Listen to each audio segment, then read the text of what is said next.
कर्म का फल भोगना ही पड़ता है। कर्म और उसके फल का सिद्धांत हमारे जीवन का एक ऐसा महत्वपूर्ण हिस्सा है जिसे सदियों से विभिन्न धर्मों और संस्कृतियों में मान्यता मिली है। भारतीय संस्कृति में यह धारणा विशेष रूप से महत्वपूर्ण है। हमारे प्राचीन ग्रंथों और धार्मिक शिक्षाओं में इस विचार को कई रूपों में प्रस्तुत किया गया है कि व्यक्ति को अपने किए हुए कर्मों का फल अवश्य भोगना पड़ता है। इस कथा के माध्यम से हम समझेंगे कि कैसे कर्म का फल समय के साथ लौटता है, चाहे वह अच्छा हो या बुरा। बहुत समय पहले की बात है। एक छोटे से गांव में एक व्यक्ति रहता था जिसका नाम रामू था। रामू गरीब था, लेकिन मेहनती और ईमानदार था। वह दिन रात मेहनत करता था, फिर भी उसे पर्याप्त धन नहीं मिल पाता था। उसकी गरीबी के बावजूद वह हमेशा दूसरों की मदद करने के लिए तैयार रहता था। रामू का मानना था कि जो जैसा करेगा उसे वैसा ही फल मिलेगा।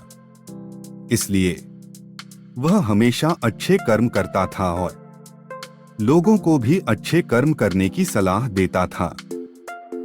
वहीं उसी गांव में एक धनी व्यक्ति भी रहता था जिसका नाम मोहन था। मोहन के पास अपार संपत्ति थी, लेकिन वह घमंडी और स्वार्थी था। उसे अपने पैसे पर गर्व था और वह गरीबों को तुच्छ समझता था। मोहन का यह मानना था कि पैसे के दम पर वह किसी भी कर्म का फल बदल सकता है। वह अपने अहंकार में दूसरों के साथ बुरा बर्ताव करता था और उन्हें छोटा समझता था।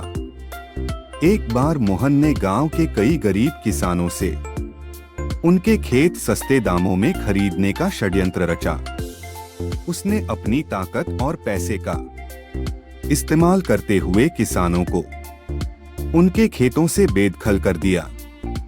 रामू ने मोहन को समझाने की बहुत कोशिश की कि ऐसा करना गलत है, लेकिन मोहन ने उसकी बात को अनसुना कर दिया और कहा, मुझे कोई फर्क नहीं पड़ता, मैं जो चाहता हूं वही करूंगा। तुम्हारे कर्म के फल की कहानियों पर मैं विश्वास नहीं करता। पैसे से सब कुछ खरीदा जा सकता है। मोहन ने गांव के कई गरीबों की जमीन छीन ली और उन पर अपना अधिकार कर लिया। उसे लगा कि उसने जीत हासिल कर ली है और अब वह और भी धनी और शक्तिशाली बन जाएगा। लेकिन उसे यह नहीं पता था कि समय के साथ उसका किया हुआ बुरा कर्म उसके सामने अवश्य आएगा। दूसरी ओर रामू अपनी मेहनत और ईमानदारी से कमाता रहा। उसे भी जीवन में कई कठिनाइयां आईं, लेकिन उसने कभी अपने सिद्धांतों को नहीं छोड़ा। वह हमेशा यह मानता था कि भगवान के घर देर है, अंधेर नहीं। उसने अपने जीवन में कभी किसी का बुरा नहीं किया और सदा दूसरों की मदद के लिए तैयार रहा। गांव के लोग भी उसकी ईमानदारी और नेकदिली की प्रशंसा करते थे। समय बीतता गया। मोहन ने जो गलतियां की थीं, उसका परिणाम धीरे धीरे सामने आने लगा। जिन गरीबों की जमीन उसने छीनी थी, वे लोग अब उसे कोसने लगे थे। उनकी बद्दुआओं का असर होने लगा। मोहन का व्यवसाय धीरे धीरे ठप होने लगा। उसकी संपत्ति घटने लगी और वह कर्ज में डूबने लगा।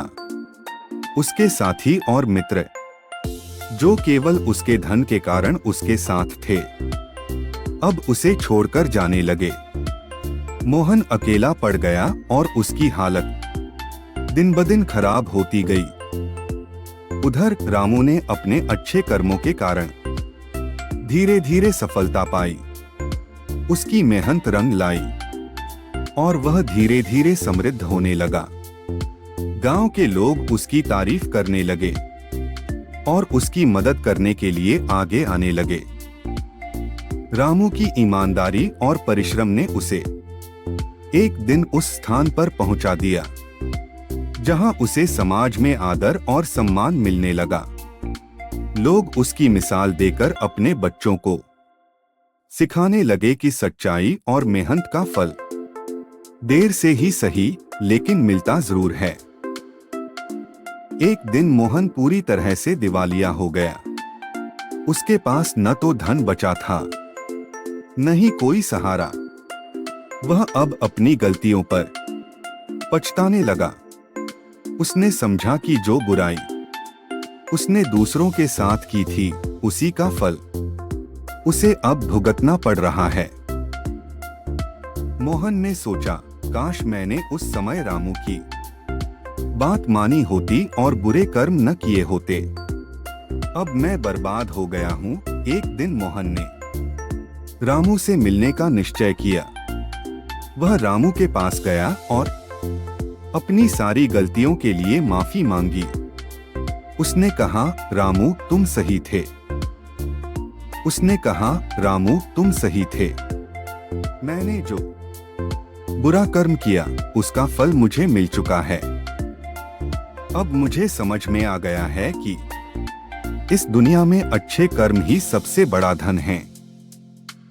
मैं तुमसे माफी मांगता हूँ और वादा करता हूँ कि अब से मैं अच्छे कर्म ही करूंगा।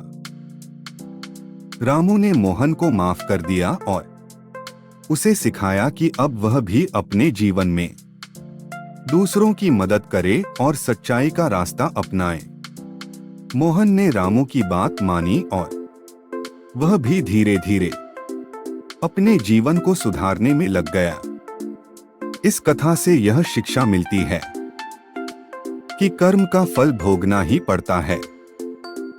चाहे हम अच्छे कर्म करें या बुरे, हमें उसका परिणाम अवश्य मिलेगा।